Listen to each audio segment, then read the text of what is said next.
Okay, it'll be next. Are you calling in the Biracial Nation of Confusion onto my page? Are you doing that? Huh? Let me tell you something. Okay, I don't go looking for you, Bikosis. Okay? But here we are. And I'm just going to assume you too are racially illiterate. Okay? And you got the biracial confusion going on in Bikosis. Is that what we're experiencing here? Because I got something for you. So, you guys are always bringing it that I don't check a box. By not checking a box, you checked a box. I know, we're probably only, half a line over there or something like that, 50%. Like a byline or something. But I do want to let you know that bicoonery is my specialty. It is my specialty, okay? And you're going to run into a lot of problems over here, okay? We use Ritalin therapy, like these, not that one. We like these books over here. Because what I like to show in my oncologist position, the founder of the White Diabetes Foundation and oncology studies and all that, we like to connect the honkas of today to the honkas of the past, see? And guess what? They are still her property. It's just her property doesn't realize that they are her property. And typically it's because you don't speak Colonese. Well, you speak it, you don't understand it. I do. I can speak it and I can understand it as well. I'm very fluent. Okay. I have to say I was a little excited when I saw this. I was like, oh yeah, I get to treat some bikoons. There's an outbreak. You know what? There was a full moon. And I do believe half of you do get impacted with the full moon. Okay. So that could be leading to, like a massive bikosis outbreak that might be happening, I think. I think it's what happened right now. You feel emotional? Huh? I get it. It's because you're delectable. I don't know your phenotype, so I can't, assess your racial identification. But we do know you're not white. That's what we do know. And because your identity is somewhere not existent over in the biracial nation of confusion on that island over there, there's not much I'm going to be able to do for you, though. You got to be receptive when you get your bicoon treatment, see. You know what? Matter of fact, here, hold on a second here. I gotta fix these quick here. Okay. Oh, much better. So this one right here. White tea, women, black men. These are actually the same women as well. You see, Bikoon or mulatto, I don't know. What type of anti-black are you? Which one are you?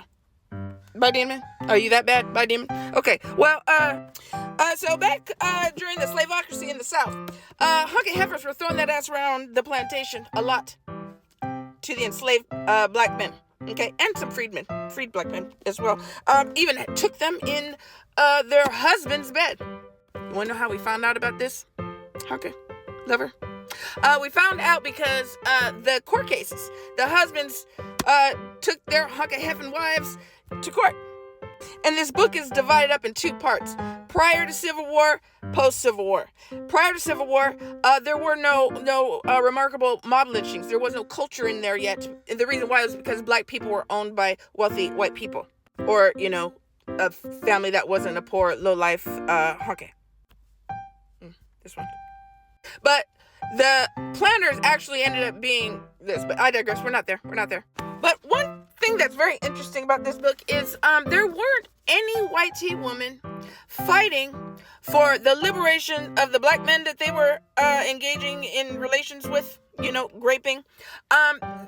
Nor did they care to not have enslaved black children. See, they wanted that peen. And when they got the peen, and they had a black child with a black man, that baby was looking black, they would be enslaved. And the hunky heifers knew that, but they didn't care. They wanted the peen. They didn't care that they were going to have their children enslaved. They didn't care. Guess what those children were?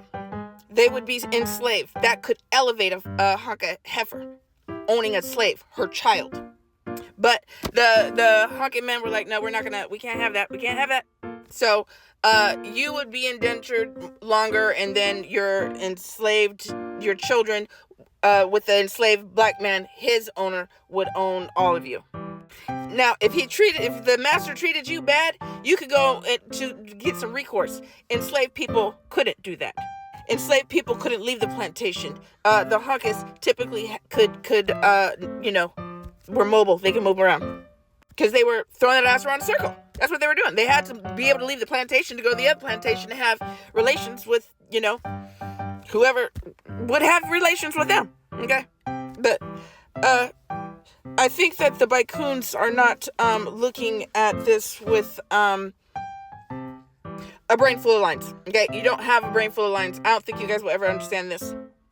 I just find it so interesting that your guys' behaviors, your communication, the shit you say, is the exact same type of hawkish shit these ones were saying thousands of years ago.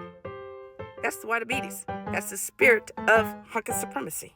And now, I'm not talking about biracials who do not phenotypically identify as black, okay? And it doesn't really matter what you think. It's what society thinks. It's a social construct. And if you walk into a court and the judge says, oh yeah, that's a Negro, that's a black person, and you come up there talking about I am biracial, they're gonna throw you into contempt of court and probably go and get you looked at. That's literally, go look it up. Well, I don't know any recent cases, but I just, I know what's going on. In documents, in papers, in lawsuits, 2 of them, well, one in just the intent, but I digress. Both of them did not have me listed as biracial. I was black. I am black. Okay? So, like I said, I know what y'all are up to. I know what you're up to. You're up to black erasure. You're up to anti-blackness. Okay? And you're up to a whole lot of bi-demonry. All right? And I'll have none of it. I will have none of it. However, you want some of these treatments? Go ahead and hit me up. I'm ready. I've been waiting for you, Bikoons. I really have. Are the mulattoes going to be included too? Huh? They get on my nerves. I don't really want to fuck with those ones. Okay. I'll assess you. How about that? I'll assess you. All right. Maybe I should do a Bikoon screening live. Would you like that? Would that be comfortable for you? Huh? Or are you a honky? Are you a honky? Y'all do that. You do that. Okay. Anyway, I hope you find your validation. It's pretty sad that you got to go out and look for validation. That's a horrible thing. Just like internal identity. At least it's a good one. I think you're a honky, but I digress. I don't know your phenotype. You're welcome. Oh, real quick about the honky heifers in that had babies with enslavement. There was actually a way out of it. The honky heifers, all they had to do was lie like they normally do and say that they were pressured into marrying or having the kids or whatever with the black man. And then they would be freed and then the children would be free. But there is no record of honkies ever doing that. They lied about being raped. And then they were brought into court and they were maligned by the community, by the honky community. They were saying, nope, she was throwing that ass around. They were literally fighting for innocence of an enslaved black man. And all of a sudden, black men got their freedom, and out of the blue, white tea women started getting raped because, after the Civil War, white tea women have no reason to want to be with a black man. This is after the Civil War. But they knew she was throwing that ass around in the circle before the Civil War. Black men could vote after the Civil War. So they had to get rid of black men and also lock that wolf pussy down. Okay? Literally. Triple K used a padlock on one honky. Now I know that was way more than what you expected. But I'm hoping you have a bad weekend.